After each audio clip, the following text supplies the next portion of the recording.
Welcome, dear friends. Professor Sagar Waghela here from JK Shah Classes, here to help you out with corporate accounting बच्चा party. आज हम लोग बात करेंगे chapter number 2 का, जो है इंट्रोडक्शन टू कॉर्पोरेट अकाउंटिंग। बड़ा ही इंटरेस्टिंग टॉपिक है मेरे दोस्तों।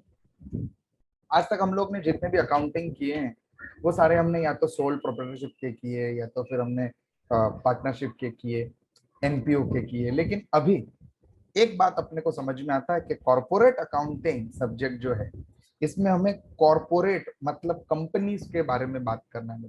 तो आज हम लोग जो टॉपिक देखने वाले हैं, this is all together related to the corporate accounting part, introduction to corporate accounting. मतलब कॉर्पोरेट सेक्टर में फाइनेंशियल स्टेटमेंट्स कैसे बनते हैं उसके बारे में हम लोग बातचीत करने वाले हैं मेरे प्यारे प्यारे दोस्तों।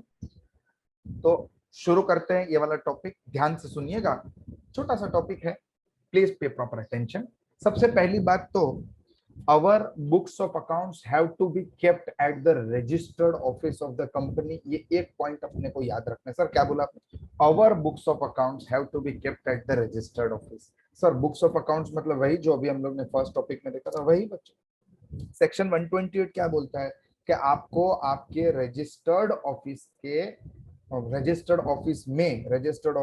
पास नहीं, रजिस्टर्ड ऑफिस में आपको आपके बुक्स ऑफ अकाउंट्स मेंटेन करना है, सारे फाइनेंशियल स्टेटमेंट मेंटेन करना है। That should be as per accounting standards और GAAP, generally acceptable accounting principles के हिसाब से होना चाहिए आपका पूरा का पूरा books of account. Sir books of account से पता क्या चलता है एक्चुअली? अरे बाबा, बुक्स ऑफ अकाउंट से पता चलता है कि आपके बिजनेस का परफॉर्मेंस क्या है, प्रॉफिट लॉस पता चलता है अपने को प्रॉफिट लॉस पता चलता है, या तो अपने को पता चलता है अपने बिजनेस का फाइनेंशियल पोजीशन कि भाई मेरे पास कितने एसेट्स है, कितना लायबिलिटीज है as on a particular date. और कंपनी के अकाउंट्स प्रिपेयर करने के लिए बच्चों, स्पेशली कंपनी के अकाउंट्स प्रिपेयर करने के लिए सेक्शन 129 के प्रोविजंस फॉलो करने पड़ते हैं अपने को। सेक्शन 129 के प्रोविजंस फॉलो करते हैं हम लोग।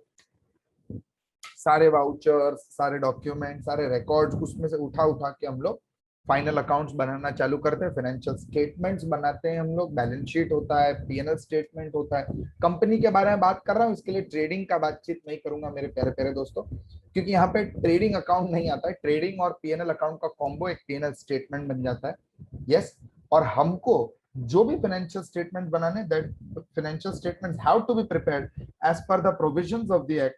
और अगर मैं आपको इन डेप्थ बताऊं, मतलब सेक्शन 129 को फॉलो करना। हाँ, कुछ कंपनियां हैं जिनको एग्जेम्पशन है कि बाबा एक्सेप्ट यू पीपल, बाकी सबको हमें फॉलो करना पड़ेगा।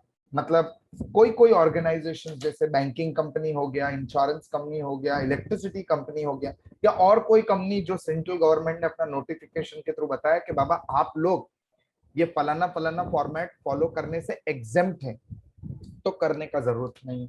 लेकिन बाकी सारे ऑर्गेनाइजेशंस को ये वाले फॉर्मेट को फॉलो करना पड़ेगा। सर ये वाला मतलब कौन सा format? As per section 129। Sir कैसे बनाना होता है? साल में एक बार, दो बार? अरे बच्चों, दो प्रकार के रिपोर्ट्स होते हैं मेरे दोस्तों। एक होता है इंटरिम स्टेटमेंट्स, जो साल के मध्य में बनता है यूजुअली, हाँ, मिड ऑफ द ईयर या क्वार्टरली बनता है। 12 महीने के पीरियड से कम पीरियड का अगर आप स्टेटमेंट्स बना रहे, रिपोर्ट्स बना रहे, that is called as interim statement. अभी 12 महीने का कंप्लीट पीरियड, फुल एक अकाउंटिंग ईयर का, फुल एक फाइनेंशियल ईयर का अगर आप बना रहे डेटा, उसको हम लोग बोलेंगे एनुअल स्टेटमेंट, जो हमारा फाइनल अकाउंट होता है मेरे प्यारे प्यारे बच्चों। बात आया समझ में? क्लियर है? देखिए काफी इजी है। इंटरिम मतलब छोटे पीरियड के लिए, सर एक साल से कम के पीरियड के लिए। एनुअल मतलब पूरे एक साल के लिए मेरे बच्चों। यस सर, क्या क्या बनाना पड़ता है अपने को? अपने को तो बहुत कुछ बनाना है बच्चों। मतलब statement of PNL, balance sheet which is followed by your notes to accounts. ये तो वर्किंग नोट के जैसा ही है, पहले इसको शेड्यूल बोलते थे, अभी इसका नाम नोट्स टू अकाउंट कर दिया है। अरे पानी डालो इस पे, डायरेक्ट हम लोग इसको वर्किंग नोट ही बोलेंगे मेरे बच्चों। है तो वर्किंग नोट ही, कोई इस पे डिबेट नहीं कर सकते। बस आपके बैलेंस शीट का जो भी लुक एंड फील है वो थोड़ा सा अच्छा रहना चाहिए, उसमें ज्यादा वर्किंग नहीं दिखना चाहिए। इसके लिए हम लोग एस्थेटिक्स मेंटेन करने के लिए क्या करते हैं, नोट्स टू अकाउंट्स बना के अलग से वर्किंग नोट बताते हैं मेरे प्यारे प्यारे बच्चों। और भी फाइनेंशियल स्टेटमेंट्स है, कैश फ्लो स्टेटमेंट हो गया, डायरेक्टर्स रिपोर्ट हो गया, ऑडिटर रिपोर्ट हो गया, ये भी सब बनाना पड़ता है अपने को। लेकिन हम लोग इस पर्टिकुलर टॉपिक में, इस टॉपिक को ले लो या चैप्टर नंबर 6 ले लो जिसमें फाइनल अकाउंट्स था, फाइनल अकाउंट जैसे हम लोग बनाते हैं मेरे बच्चों, वही तो ये टॉपिक है, फाइनल अकाउंट कैसे बनाते हैं, उसी के बारे में बात करने वाले। मैंने अभी थोड़ी देर पहले क्या बोला आपको, सेक्शन 129 फॉलो करना पड़ेगा। यस, कोई कोई कंपनीज है जिनको नहीं फॉलो करना है, ठीक है ना, वो लोग एग्जेम्प्ट है, तो उनको उनके हिसाब से उनका एक्ट जो बोलता है वो फॉलो करना है उनको, बराबर। कॉर्पोरेट अकाउंटिंग में हम लोग तो कंपनी कैसे बुक्स ऑफ अकाउंट्स बनाती है उसके बारे में बातचीत करने वाले। यस, जितने भी ऑर्गेनाइजेशन हमारे कंपनीज एक्ट के परव्यू में आते हैं उन सबको फाइनेंशियल स्टेटमेंट बनाना पड़ेगा एज पर सेक्शन 129। हाँ सर, समझा। सारे के सारे स्टेटमेंट्स हम लोग double entry book keeping system के रूल को मद्देनजर रखते हुए बनाते हैं, अक्रूअल बेसिस पे बनाते हैं मेरे बच्चों, by applying the applicable accounting standards and the regulatory law, मतलब गैप। ये सब फॉलो करते करते हम लोग बनाते हैं हमारे बुक्स ऑफ अकाउंट। सर अगर ये फॉलो नहीं किया तो क्या? तो बच्चों फिर ऑफिसर इन डिफॉल्ट जो है उनको सिविल पेनल्टी भी लगेगा, उनको क्रिमिनल पेनल्टी भी लगेगा, 50,000 रुपए का फाइन लग जाएगा। ऑफिसर इन डिफॉल्ट, देखो स्क्रीन पे आ गया, 50,000 रुपए का फाइन भी लग जाएगा, और अगर ज्यादा चीचू किया तो 6 महीने का फ्री खाना भी मिलेगा आपको, मतलब इम्प्रिजनमेंट भी हो सकता है 6 इयर्स का। अभी देखो ये प्रोविजंस चेंज होते रहते हैं, हाल फिलहाल में आपके मॉड्यूल में ये दिया है तो हम लोग यही फॉलो करने वाले हैं मेरे बच्चों। आपको समझ में आ रहा है? अपना कंट्रोल नहीं है एमसीए के ऊपर, finance ministry, ministry of corporate affairs, ये रूल्स चेंज करते रहते हैं। हमको तो क्या फॉलो करना है, अपने अटेम्प्ट के लिए मॉड्यूल में क्या दिया है वो हम लोग फॉलो करने वाले हैं मेरे प्यारे प्यारे। फैक्ट बता दिया मैंने आपको, झूठ नहीं बच्चा पार्टी कुछ भी, बराबर। अब बात करेंगे हम लोग प्रेजेंटेशन। ये सेक्शन 128 हो गया। क्या बोला था मैंने सेक्शन 128 के बारे में? कंपनी को अपने रजिस्टर्ड ऑफिस में सारा बुक्स ऑफ अकाउंट्स मेंटेन करना पड़ेगा कि नहीं मेरे बच्चों? यस। अब जो प्रेजेंटेशन ऑफ फाइनेंशियल स्टेटमेंट्स है ये दिया गया है शेड्यूल 3 के अंदर। शेड्यूल 3 के, सुनिएगा ध्यान से, ये सेक्शन 129 के हिसाब से ही है। शेड्यूल 3 पे पार्ट 1 डिनोट करता है बैलेंस शीट का फॉर्मेट, और पार्ट 2 डिनोट करता है पीएनएल स्टेटमेंट का फॉर्मेट। ये याद रखना, ये उनका फेवरेट क्वेश्चन है, पूछते हैं वो लोग पार्ट 1 किसका, पार्ट 2 किसका, याद रखने का। Part 1 belongs to balance sheet, part 2 belongs to your PNL statement, और ये मैंडेटरी है फॉलो करना, ऑप्शन ऑप्शन नहीं है, स्टैट्यूटरी रिक्वायरमेंट है बाबा, ये फॉलो करना ही पड़ेगा अपने। सर क्यों फॉलो करना है? क्योंकि these statements provide us a fair view of our books of accounts. यहाँ पे हम लोग ये फॉलो करेंगे तो बाबा कंपैरिजन इजी हो जाएगा बाकी ऑर्गेनाइजेशन के साथ में, अपने बुक्स ऑफ अकाउंट्स को पढ़ना इजी हो जाएगा। स्टैंडर्ड फॉलो कर रहे हैं ना हम लोग। Yes, the books of account should be presented in a true and fair view of performance and the position of the company, मतलब जो भी आपका प्रेजेंटेशन है that should give us a true and fair view about the PNL and the assets and liabilities of the organisation. Profit and loss मतलब performance, position मतलब assets liabilities. याद रख पाएंगे मेरे बच्चों? चलिए आगे बढ़ेंगे। अब कोई कोई कंपनीज जिनको एग्जेम्प्ट करके रखा है, हाँ, एक्सेप्शंस क्या क्या है यहाँ पे? इंश्योरेंस कंपनी को फॉलो करना होता है इरडा 1999 के हिसाब से, वो फॉलो करेंगे, 129 फॉलो करने का जरूरत नहीं। हाँ, एग्जेम्प्ट फ्रॉम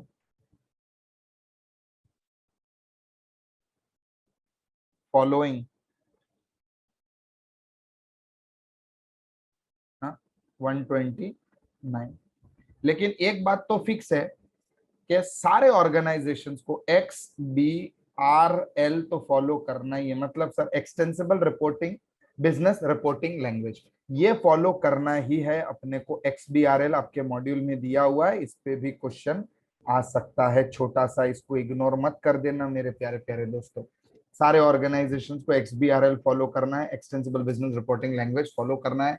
यस, इसको XRBL भी बोल सकते हैं बच्चों, यहाँ you can jumble the words, लेकिन ये जो दिया हुआ है रेगुलेशन वही फॉलो करना है अपने। समझ में आ रहा है बच्चा पार्टी? क्या फॉलो करना पड़ेगा मेरे दोस्तों, बोलो और एक बार। XBRL, इसको XRBL बोलो, एक्सटेंसिबल रिपोर्टिंग बिजनेस लैंग्वेज या एक्सटेंसिबल बिजनेस रिपोर्टिंग, ये है तो यही XBRL ही बोला जाता है, बहुत सारे टीचर्स इसको XRBL भी बोलते हैं, but that is the same thing मेरे बच्चों। यस, अभी अगर हम लोग बात करें बैंकिंग कंपनी का तो उसके लिए तो बैंकिंग रेगुलेटरी एक्ट है, फिर इलेक्ट्रिसिटी एक्ट भी अपने पास, और कोई company as notified by the government authorities तो उनको भी एग्जेम्प्ट करना पड़ेगा अपने को from following this particular section 129। Hope so ये क्लियर हो गया एकदम। अब ये सेक्शन 129 बोलता किसके बारे में सर? प्लीज यहाँ पे ध्यान दे दो, प्लीज यहाँ पे ध्यान दे दो बच्चा पार्टी। ये हमने अभी थोड़ी देर पहले ही देखा। कि अभी तक हम लोग सोल ट्रेडिंग, पार्टनरशिप फर्म ये सब फॉलो करते थे, इनके फाइनल अकाउंट बनाते थे, लेकिन now we are suppose to prepare what, final accounts of our corporate organisations, companies, joint stock companies का हम लोग बनाने वाले स्टेटमेंट्स। तो उन स्टेटमेंट्स में कौन से रूल्स फॉलो करने, सेक्शन 129 को फॉलो करना है ताकि फॉर्मेट प्रॉपरली बनाए हम लोग। एक्चुअली सर दिखता कैसा है, फॉर्म ऑफ बैलेंस शीट कैसा है, तो यहाँ पे मेरे दोस्तों डायरेक्टली अगर मैं बात करूं, सीधा फ्रॉम योर मॉड्यूल, और कोई सोर्स लेना नहीं, मॉड्यूल में जो दिया है वो अपने लिए सर्वस्व है, एकदम 110%, उसको ही फॉलो करना है मेरे दोस्तों, प्लीज अंडरस्टैंड दिस। हाँ, because they are going to take that as a base while correcting your answer. Right wrong नहीं देखने का, मॉड्यूल देखने का। समझ में आ रहा है आप लोग? चलिए आगे प्रैक्टिकल बात कर रहा हूँ बच्चा, but you also know it. अभी अगर फॉर्म ऑफ बैलेंस शीट को लेके बातचीत करें कि सर बैलेंस शीट दिखता कैसा है, तो बैलेंस शीट यहाँ पे वर्टिकल फॉर्मेट में होता है मेरे प्यारे प्यारे दोस्तों, दो पार्ट में डिवाइडेड होता है, इक्विटी एंड लाइबिलिटीज और एसेट्स में। इक्विटी लाइबिलिटीज में चार भाग आ जाते हैं, सुन लीजिए अभी आप लोग। चार भाग कौन सा सर? सबसे पहला आ जाता है शेयर होल्डर फंड। फिर अगर समझो शेयर का एप्लीकेशन का मनी रिसीव कर लिया लेकिन उनको अभी तक अलॉट नहीं किया शेयर, तो उसको अलग से बताओ भाई एज अ लाइबिलिटी। वो शेयर कैपिटल में मत डाल दो क्योंकि it is not a share capital yet. आपने अभी तक शेयर इशू किए क्या? नहीं। तो फिर आप कैसे डाल सकते हैं शेयर कैपिटल? नहीं डाल सकते, बराबर कि नहीं? सर शेयर होल्डर फंड में क्या क्या आ गया? अरे शेयर होल्डर फंड में बहुत कुछ आ गया, इधर शेयर कैपिटल आ जाएगा, रिजर्व्स एंड सरप्लस आ जाएगा, फिर यहाँ पे शेयर वारंट वाला पार्ट भी एक आ जाएगा। हाँ, और कंसोलिडेशन कर रहे हैं तो माइनॉरिटी भी आ जाएगा नीचे, शेयर होल्डर फंड के नीचे माइनॉरिटी इंटरेस्ट भी लिख लेंगे हम लोग। सब कुछ मिला जुला के बातचीत करने वाले हैं मेरे बच्चों। यस, आगे देखिए, share application money pending allotment के बाद में सारा non current liability. Sir non current liability मतलब क्या? लाइबिलिटी नॉट पेएबल, एकदम लेमैन लैंग्वेज बच्चा पार्टी अपने को समझ में आना चाहिए, मुझे और आपको। Liability not payable in current year, इस साल में नहीं भरना है बाबा, नॉन करंट है, इस साल में पे ऑफ नहीं करना है। Current liability, sir current liability क्या है? Current liability, liability settled to be settled in current year, इस साल में सेटल ऑफ करना है लाइबिलिटी। ये हो गया इक्विटी एंड लाइबिलिटीज वाला पार्ट। एसेट वाला पार्ट मेरा फेवरेट है बच्चों, दो ही पार्ट है, नॉन करंट एसेट और करंट एसेट, बस बात खत्म। नॉन करंट एसेट में बहुत सारे एलिमेंट्स आ जाते हैं मेरे बच्चों। सर क्या क्या आता है इसमें? इसमें आते हैं अपने फिक्स्ड एसेट, फिक्स्ड एसेट में आता है टेंजिबल फिक्स्ड एसेट, फिर इंटेंजिबल फिक्स्ड एसेट, फिर आता है कैपिटल वर्क इन प्रोग्रेस, फिर उसके बाद में research and development on intangible assets. हाँ, फिर उसके बाद में आ जाएगा नॉन करंट इन्वेस्टमेंट, फिर अदर नॉन करंट एसेट, सब कुछ आ जाएगा मेरे दोस्तों। यहाँ पे डेफर्ड टैक्स एसेट भी बात करेंगे एक एक के बारे में, चिंता मत कीजिए। हाँ, करंट एसेट में क्या क्या आ जाता है सर? करंट एसेट में तो इन्वेंटरी, ट्रेड रिसीवेबल, उसके बाद में कैश एंड कैश इक्विवेलेंट, फिर other current assets, generic item सब बता रहे हैं आपको। ये सारे एलिमेंट्स आते हैं, इन पे भी क्वेश्चन आ सकते हैं, कौन सा एलिमेंट आप कहाँ पे इनपुट करने वाले, पूछ सकते हो लोग अपने को। अभी अगर मैं आपको फॉर्मेट बताऊं कि इक्विटी लाइबिलिटीज में क्या क्या आता है, जिसके बारे में हम लोग अभी डिस्कस करने वाले हैं, तो this is the current format that we are going to discuss.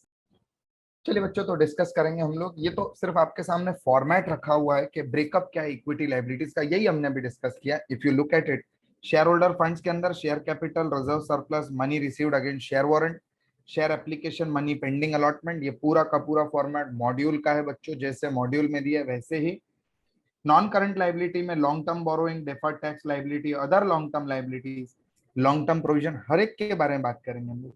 Short term borrowing, trade payable, other current liabilities and short term provisions. Short term provision, provision for tax and all, current year के लिए।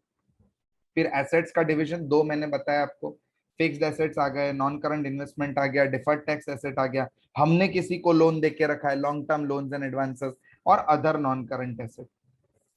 फिर current asset में current investment, short term investments, inventories ले लीजिए, trade receivable, cash and cash equivalent, छोटे समय के लिए किसी को लोन दिया, और दूसरा current asset, other current assets. इन सब के बारे में हम लोग बातचीत करेंगे, लेकिन पहले मैं आपके साथ में फॉर्मेट एक बार दिखा देता हूं आपको। फॉर्मेट आप देख लीजिए मेरे बच्चों, बैलेंस शीट का फॉर्मेट जो हम लोग यूज करते हैं फाइनल अकाउंट्स टॉपिक में भी, जो अपना चैप्टर नंबर 6 है, जिसमें हम लोग फुल फ्लेज क्वेश्चन सॉल्व करते हैं, जिससे कि अपने को छोटे छोटे क्वेश्चन, छोटे छोटे नोट्स टू अकाउंट्स बनाना हमको आ जाए। सर नोट्स टू अकाउंट्स क्या है? देखिए, मैं आपको समझाता हूँ। अभी सबसे पहले तो बैलेंस शीट का जो फॉर्मेट दिया हुआ है वो फॉर्मेट एक बार डिस्कस करेंगे।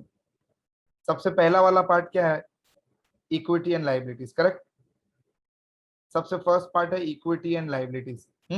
इक्विटी एंड लाइबिलिटीज के अंदर क्या है? Share holder fund. First part share holder fund है, मॉड्यूल का ही है मेरे बच्चों। अभी उसके अंदर तीन आइटम है शेयर होल्डर फंड में: शेयर कैपिटल, रिजर्व सरप्लस और money received against share warrant. Share warrant जिनको चाहिए था, जिन्होंने शेयर सर्टिफिकेट नहीं लिया, शेयर वारंट लिया, उनका डिटेल अलग से बताना पड़ेगा, क्योंकि उनका तो कोई और डिटेल है ही नहीं। बाबा इतने रुपए के शेयर्स का वारंट इशू कर दिया हमने, उनका डिटेल हमने रखा नहीं है। तो सर ये शेयर कैपिटल कैसे लिखना है? इनका नोट्स टू अकाउंट्स बनता है बच्चों, notes to accounts. Notes to accounts के अंदर सबसे पहले अगर शेयर कैपिटल का नोट बनाएंगे तो यहाँ पे नोट नंबर 1 लिखना पड़ेगा अपने को, 1, या तो यहाँ पे सॉरी, बराबर। शेयर कैपिटल में सबसे पहले आएगा ऑथोराइज्ड कैपिटल, कितना अथॉरिटी है ऑर्गेनाइजेशन को कैपिटल रेज करने का। फिर आ जाएगा आपका टाइप्स ऑफ कैपिटल, इक्विटी है, प्रेफरेंस है, दोनों आ जाएगा। इसके बाद में issued, subscribe, paid up capital, issued, subscribe, called up and paid up capital, बराबर। इसमें भी इक्विटी और प्रेफरेंस अगर दोनों इशू किए हैं तो इसमें से कॉल्स इन अरियर माइनस। मतलब सर आप तो ये वर्किंग नोट का बात कर रहे हैं। हाँ बच्चों, वर्किंग नोट ही तो है नोट्स टू अकाउंट्स, ये लो लिख दिया आपके लिए working note, nothing else. Calls in arrear minus कर देंगे हम लोग, जो आएगा वो अपना पेड अप वैल्यू होगा। इतना पेड अप वैल्यू आना चाहिए, इतना मांगा था, इतना कॉल किया था, इतना कॉल्स इन अरियर्स है, तो इतना हमारा एक्चुअल कैपिटल है। अब ये कैपिटल के बाद में और कुछ आता है क्या सर? हाँ बच्चों, और एक एलिमेंट आता है जो लोग हमेशा क्वेश्चन में पूछते हैं, ध्यान दीजिएगा। There can be a question, final accounts topic ले लो, ये टॉपिक कोई भी ले लो, आने का चांस अच्छा खासा है। 6th टॉपिक का बात कर रहा हूँ मैं, जिसमें हम लोग फुल फ्लेज क्वेश्चन सॉल्व करते हैं ना, वो भी इसमें कवर अप कर रहे हैं हम लोग। तो यहाँ पे शेयर्स फॉरफिटेड अकाउंट जो है वो भी यहाँ पे शेयर कैपिटल में ही बताना है अपने को। शेयर्स फॉरफिटेड का भी बैलेंस आ जाएगा और फाइनल बैलेंस आउटर कॉलम में बताएंगे कि बाबा टोटल कैपिटल इतना। सर जो शेयर फॉरफिट कर दिए वो भी इधर? हाँ बच्चों, वो भी इसका ही पार्ट है। तो किसका पार्ट है आप बताओ ना? रिजर्व का थोड़ी पार्ट है सर, उसका तो बैलेंस कैपिटल रिजर्व में। अरे बाबा वो री इश्यू के बाद में डालते हैं हम लोग, री इश्यू करने के बाद। तो यहाँ पे शेयर फॉरफिट भी यहाँ पे आ जाएगा। फिर बात करेंगे सेकंड नोट के बारे में, जो है रिजर्व एंड सरप्लस।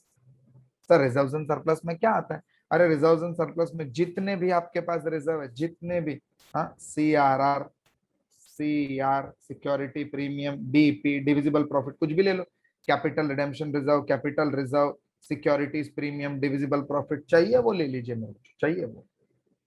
अब ये सारे रिजर्व्स को अलग से बताना है अपने को, इनका टोटलिंग करके फिर रिजर्व एंड सरप्लस में डायरेक्टली अमाउंट आ जाएगा कि बाबा रिजर्व सरप्लस का अमाउंट इतना है। शेयर्स का टोटलिंग करके शेयर्स का अमाउंट बता देंगे कि शेयर्स का अमाउंट इतना है। मतलब बेसिकली वर्किंग यहाँ पे बताना नहीं है, वर्किंग अपने को बताना है कहां पर मेरे बच्चों? अलग से नोट्स टू अकाउंट्स में बनाना, बराबर। अब ये share capital, reserve surplus, money received again share warrant भी मैंने बताया आपको, शेयर एप्लीकेशन, पेंडिंग अलॉटमेंट बताया। अब बात करेंगे नॉन करंट लाइबिलिटी के बारे में। नॉन करंट लाइबिलिटी क्या है sir? Payment not in the current accounting में। अभी लॉन्ग टर्म बोरोइंग में यहाँ पे डिबेंचर इशू किया है, फिर हमने बैंक लोन लिया है, वो सब यहाँ पे आ जाएगा। समझ में आ रहा है मेरे बच्चों? कोई डाउट डिफिकल्टी यहाँ तक किसी को भी? अब बात करेंगे हम लोग डेफर्ड टैक्स, ये DTL है, deferred tax liability. Deferred tax liability के बारे में बात करेंगे। अब अगर समझिए कि आपने कोई टैक्स पे करना है, कैलकुलेट कर दिया है, ड्यू नहीं हुआ है, ड्यू होने वाला है, पे आगे जाके करना है, तो डेफर्ड टैक्स लाइबिलिटी आ जाएगा। ऐसा डेफर्ड टैक्स लाइबिलिटी के जैसा डेफर्ड टैक्स एसेट भी है। अगर समझिए कि ऑर्गेनाइजेशन को कोई लॉसेस हो रहा है, लॉसेस कैरी फॉरवर्ड कर रहे हैं, तो आगे जाके अपने को वो लॉस एसेट के रूप में टैक्सेशन का लाइबिलिटी को कम करने में हेल्प करने वाले, कैरी फॉरवर्ड करना है, DTA बन जाएगा। DTL भी हो सकता है, DTA भी हो सकता है। डेफर्ड, ज्यादा टैक्स भर दिया आपने, हाँ, आपका जो एक्चुअल इनकम है वो आपके टैक्सेबल इनकम से कम है, टैक्सेबल इनकम ज्यादा दिख रहा था, आपने भर दिया ज्यादा इनकम के हिसाब से टैक्स। तो उसके बाद में नेक्स्ट अकाउंटिंग ईयर में अगर समझिए कोई डिडक्टेबल आइटम आ रहा है, तो उसके वजह से आपका टैक्स लाइबिलिटी नहीं सेट ऑफ होएगा, वहां पे डेफर्ड टैक्स एसेट जनरेट हो जाएगा मेरे बच्चे। तो डेफर्ड टैक्स लाइबिलिटी नॉन, ये यहाँ पे नॉन करंट लाइबिलिटी में डाल देना है ऐसे ही नॉन करंट एसेट में डेफर्ड टैक्स एसेट आ जाएगा। क्लियर। नेक्स्ट बात करेंगे हम लोग अदर लॉन्ग टर्म लाइबिलिटीज का। ऐसा लाइबिलिटीज जो इस साल नहीं पे ऑफ करना है, आगे आने वाले पीरियड्स में हमको पे ऑफ करना है। Long term provision, sir long term provision का एग्जांपल बता, अरे ले लो ना बच्चों। यहाँ पे समझिए कि कोई प्रोविडेंट फंड हो गया, पेंशन हो गया, ऐसा कोई एम्प्लॉय के बेनिफिट के लिए समझो ईएसआईसी हो गया, ऐसा कोई अगर ऑर्गेनाइजेशन कुछ पेमेंट करने वाला है जिसके लिए लंबे समय का प्रोविजन क्रिएट करके रखा है, लॉन्ग टर्म प्रोविजंस में आ जाएगा, लॉन्ग टर्म प्रोविजंस में आ जाएगा। समझ में आ रहा है? पेंशन हो गया, प्रोविडेंट फंड हो गया, ग्रेचुइटी हो गया, इन सब का पैसा जो एम्प्लॉयज के लिए संभाल के रखते हैं, उनको सबको हम लोग बोलेंगे लॉन्ग टर्म प्रोविजंस। अब बात करेंगे मेरे बच्चों करंट लाइबिलिटी के बारे में। करंट लाइबिलिटी में सबसे पहले शॉर्ट टर्म बोरोइंग, यहाँ पे कैश क्रेडिट आ जाएगा, हाँ, लोन फॉर वर्किंग कैपिटल आ जाएगा, जो छोटे छोटे समय के लिए for short period of time. ये सब कम इंपॉर्टेंट है बच्चों, इस पे क्वेश्चन आने का चांस इतना ज्यादा नहीं है मेरे बच्चों। इसके बाद में ट्रेड पेएबल, ट्रेड पेएबल में अपने दो आइटम आ जाएंगे, क्रेडिटर प्लस बिल्स पेएबल। फिर आ जाएगा अदर करंट लाइबिलिटी, और भी कोई अगर करंट लाइबिलिटी है मेरे बच्चों, जैसे कि आउटस्टैंडिंग एक्सपेंस ऐसा कोई है, करंट लाइबिलिटी में डाल देना other current liability. Short term provision में अपना फेवरेट एलिमेंट आ जाएगा प्रोविजन फॉर टैक्सेशन, इसमें से एडवांस टैक्स को माइनस करना है अगर कोई भी ऐसा कुछ पेमेंट हुआ है तो। उसके बाद में लाइबिलिटीज का एक बार आपको टोटल आ गया मेरे दोस्तों, यहाँ पे फिर एसेट से शुरू करना है। एसेट्स में सबसे पहले fixed assets, non current asset के अंदर फिक्स्ड एसेट्स, उसमें टेंजिबल एसेट्स और इंटेंजिबल एसेट, ज्यादा डिस्कस नहीं करूंगा, जो आपको आता है बच्चों मुझे पता है, भरोसा है, उसके ऊपर बातचीत नहीं करना। हाँ, depreciable asset which we can see touch feel tangible, amortisable asset which we can not see touch feel intangible asset डाल दो। फिर कैपिटल वर्क इन प्रोग्रेस म्हणजे काय सर, म्हणजे कोई ऐसा एसेट है मेरे बच्चों टेंजिबल, टेंजिबल जो बनाने के लिए चालू तो किया है, अभी तक पूरा बना नहीं, तो it is still work in progress. अगर यही बात हम लोग किसी इंटेंजिबल एसेट के बारे में करेंगे तो research and development under progress आ जाएगा, इंटेंजिबल एसेट्स अंडर डेवलपमेंट। के बाबा अभी किसी इंटेंजिबल एसेट पे, लाइसेंस पे, फ्रेंचाइजी पे एप्लीकेशन दिया है, अब तक वो एप्लीकेशन एक्सेप्ट हुआ नहीं है, अप्लाई करके अभी एक्सेप्ट होना बाकी है, लाइसेंस आना पेंडिंग है, तो उसको अंडर डेवलपमेंट बता देना अलग से। फिर बात करेंगे अदर नॉन करंट इन्वेस्टमेंट का, ये हो गया अपना लॉन्ग टर्म इन्वेस्टमेंट, लंबे समय के लिए कुछ इन्वेस्ट करके रखा है, long term investment. Deferred tax asset पहले एक्सप्लेन कर दिया।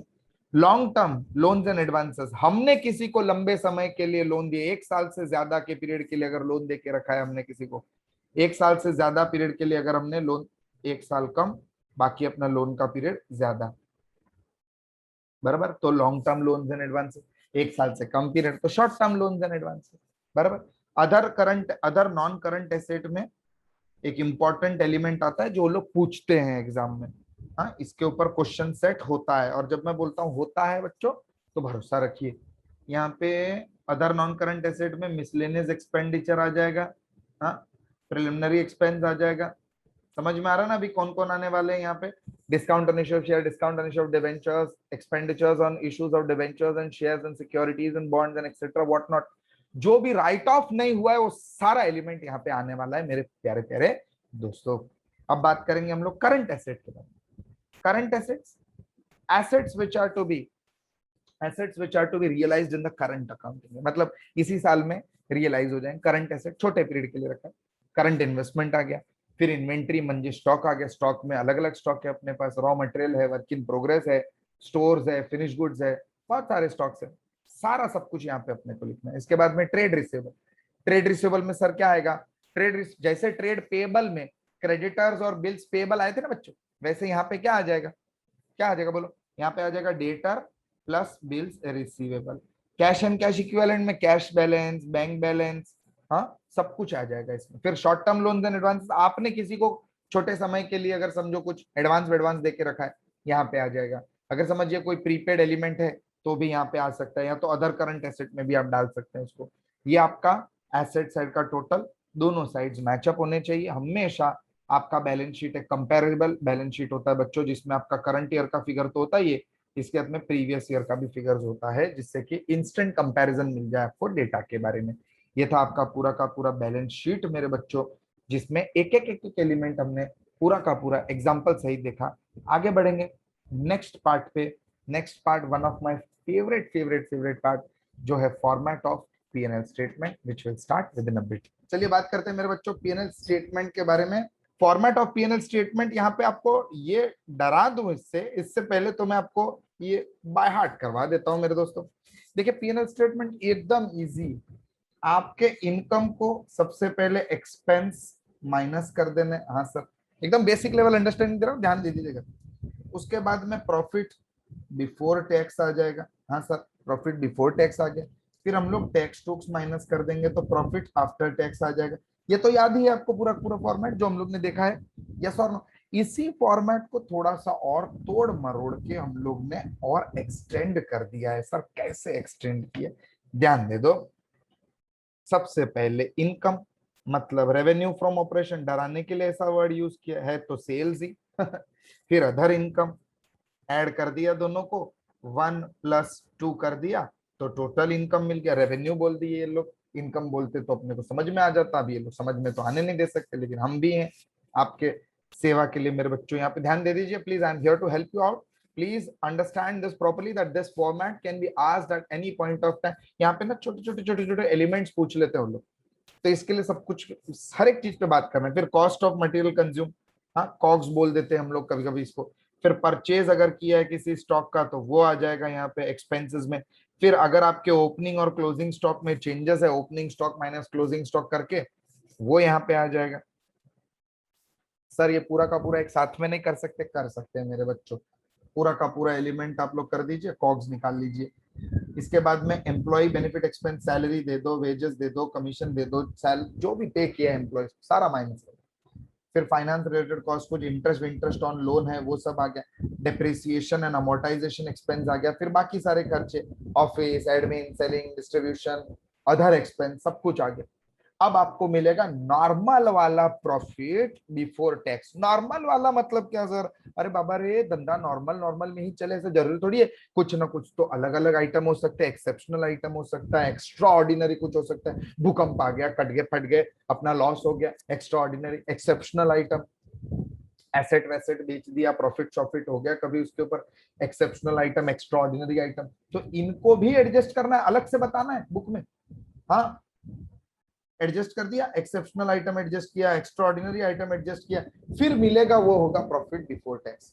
फिर उसमें से टैक्स टूक्स माइनस करना है, अभी का टैक्स भरना है, अगर एडवांस टैक्स गवर्नमेंट मांग रहा है तो वो भी भर दो। सारे टैक्सेस भरने के बाद में profit after tax from your continued business operation, धंधा करके जो चलने वाला डिपार्टमेंट है उसका प्रॉफिट मेरे दोस्तों। टैक्स टूक्स माइनस कर दिया, यस सर। फिर मिल गया प्रॉफिट फ्रॉम ऑपरेशनल एक्टिविटीज, यहाँ पे कंटिन्यूइंग बिजनेस एक्टिविटी का बात कर, कंटिन्यू। हाँ ऑपरेशनल एक्टिविटी हो गया, फिर एक्स्ट्रा ऑर्डिनरी एक्सेप्शनल आइटम एडलेस कर दिया। अभी कंटिन्यूटी में जो है उसका प्रॉफिट बता रहे हम लोग आफ्टर टैक्स। उसके बाद में जो डिपार्टमेंट डिसकंटिन्यू किया है ना, वो डिपार्टमेंट का अलग से बताना है अपनों को कि बाबा उसका प्रॉफिट लॉस इतना, टैक्स वैक्स एडजस्ट करो, फाइनली उसका भी प्रॉफिट बताओ। क्योंकि आगे जाके सर ये अलग से क्यों बता रहे, क्योंकि कंपैरिजन में इजी हो जाएगा ना। कंपैरिजन मैंने आपको ना 2 साल का डेटा बताते हैं मेरे बच्चों, हम लोग करंट ईयर का बताते हैं और एक प्रीवियस ईयर का बताते हैं। तो प्रीवियस ईयर में जो इस साल डिसकंटिन्यू हो गया वो तो प्रीवियस ईयर में क्या रहेगा, कंटिन्यूइंग वाला रहेगा। तो अभी डेटा ऊपर नीचे हो जाएगा ना, अपने को करंट ईयर का कम ही मिलेगा प्रॉफिट। अगर दोनों को मैं कंबाइन करके बता दूं तो इसके लिए अलग अलग बता रहे। कंटिन्यूइंग वाले का कितना मिला था, इतना था, तो कंटिन्यूइंग वाले का अभी कितना मिल रहा है, अच्छा अभी इतना मिल रहा है, तो कंपैरेबल है, डिसेंट प्रॉफिट अचीव हो रहा है। अगर वो डिसकंटिन्यूड वाला मैं एडअप करके बता दूं ना बच्चों, तो ज्यादा दिखने नहीं लग जाएगा प्रॉफिट। इसके लिए कंटिन्यूइंग ऑपरेशंस वाला अलग, डिसकंटिन्यूइंग ऑपरेशंस वाला अलग से बताने का। फिर दोनों को लास्ट में एडअप करके टोटल प्रॉफिट बता दीजिए, कोई प्रॉब्लम नहीं। मिल गया टोटल प्रॉफिट, हाँ सर। अरे अभी ईपीएस डीपीएस कैलकुलेट कर लो, करना है तो शेयर होल्डर को थोड़ा प्रोत्साहित करने के लिए, बाबा देखो ईपीएस इतना है, डीपीएस इतना है, कर लो कैलकुलेट। हाँ देखो ना बच्चों, ईपीएस का फॉर्मूला क्या था बताओ मुझे। ईपीएस का ये चैप्टर का नहीं है लेकिन तो भी अभी प्रॉफिट जो है ना आपका लास्ट वाला, वो divided by number of shares. हाँ ईपीएस अर्निंग पर शेयर हो गया। और इसके बाद में डीपीएस जो है ना डाइल्यूटेड, सुनो ना ध्यान, डाइल्यूटेड अर्निंग्स पर शेयर। अभी डाइल्यूटेड अर्निंग मतलब क्या, अभी जो भी डिबेंचर्स है, जो भी प्रेफरेंस शेयर जिनको आप कन्वर्ट कर सकते हैं ऑर्डिनरी शेयर्स में, वो भी यहाँ पे आ जाएंगे बच्चों। वो भी यहाँ पे डिनोमिनेटर में क्या हो जाएंगे, ऐड हो जाएंगे। डीपीएस थोड़ा कम ही होता है हमेशा। याद रखिएगा, प्रॉफिट लॉस मिल गया, उसके बाद में अर्निंग पर शेयर में बेसिक और डाइल्यूटेड, समझा के नहीं मेरे बच्चों? हाँ, यस। तो this was our what, this was our format of PNL statement. समझ में आया मेरे प्यारे प्यारे बच्चों? यस और नो? एक आपसे ना एकदम इंपॉर्टेंट बातचीत मुझे करना है, ध्यान दीजिएगा प्लीज। डिविडेंड का डिस्कशन करना है, इसके ऊपर मुझे क्या लग रहा है एकदम इंपॉर्टेंट, इस पे क्वेश्चन आने का चांस लग रहा है मुझको। डिविडेंड का बात करें, प्रपोज्ड डिविडेंड ये है क्या? पहले तो मुझको ये बता दो, प्रपोज्ड डिविडेंड क्या है मेरे बच्चों? बोलो बोलो, ये क्या, क्या ये करंट लाइबिलिटी है या ये प्रोविजन है? बोलो बच्चा पार्टी, प्रपोज डिविडेंड एक प्रोविजन है मेरे दोस्तों, प्रोविजन। अगर डिक्लेयर्ड डिविडेंड आ गया ना, डिक्लेयर्ड, अब तो ये तो पे करना ही है बाबा, कंपल्शन है। मतलब डिक्लेयर्ड डिविडेंड अब करंट लायबिलिटी बन जाएगा, ये तो किसी भी रूप में पे करना ही करना है। समझ में आ रहा है कि नहीं मेरे बच्चों? और 99.99% केस में डिक्लेयर्ड डिविडेंड, प्रपोज डिविडेंड दोनों सेम ही होते हैं मेरे बच्चों, क्योंकि बोर्ड मीटिंग में हम लोग क्या करते हैं, डिसाइड करते हैं और 30 डेज के अंदर अंदर डिक्लेयर कर दिया ना, उसके 30 दिन के अंदर अंदर पे ऑफ कर देना अपने। समझ में आया आप लोग? एनुअल जनरल मीटिंग में भी पास होता है। लेकिन ये क्वेश्चन मुझे ऐसा लग रहा है कि आने वाला है इस एग्जाम में, because this was asked in the previous to previous paper, बराबर। तो इस बार आने का चांसेस है मेरे प्यारे प्यारे दोस्तों। पूरा का पूरा टॉपिक थियरी से रिलेटेड है, पूरा का पूरा टॉपिक जो है उसमें थियरी रीड करके आपको जाना है एक बार। Yes, this was our chapter number 2 plus chapter number 6। जो चैप्टर नंबर 6 का जो फाइनल अकाउंट्स का फॉर्मेट था वो भी हमने यहाँ पे डिस्कस कर लिया, क्योंकि जब भी चैप्टर नंबर 6 किया, अगर आपने वो वीडियो नहीं देखा है, देखेंगे आगे जाके चैप्टर नंबर 6 का, तो उसमें मैनेजरियल रेम्यूनरेशन, फाइनल अकाउंट का theory, everything is covered, step by step covering है मेरे। जो फॉर्मेट का कवरिंग वहां पे मैंने छोड़ा था वो यहाँ पे कवर अप कर लिया, क्योंकि दोनों टॉपिक सेम ही यहाँ पे फॉर्मेट से ही रिलेटेड। यस और नो? और इस पे सर कौन से क्वेश्चन आ सकते हैं? Questions which are frequently asked is only about theory, because the whole topic is relating to theory. Yes, so this was our chapter on introduction to corporate accounting, bacha party. Yes, I'll be seeing you next time in the next topic. Till then, thank you so much.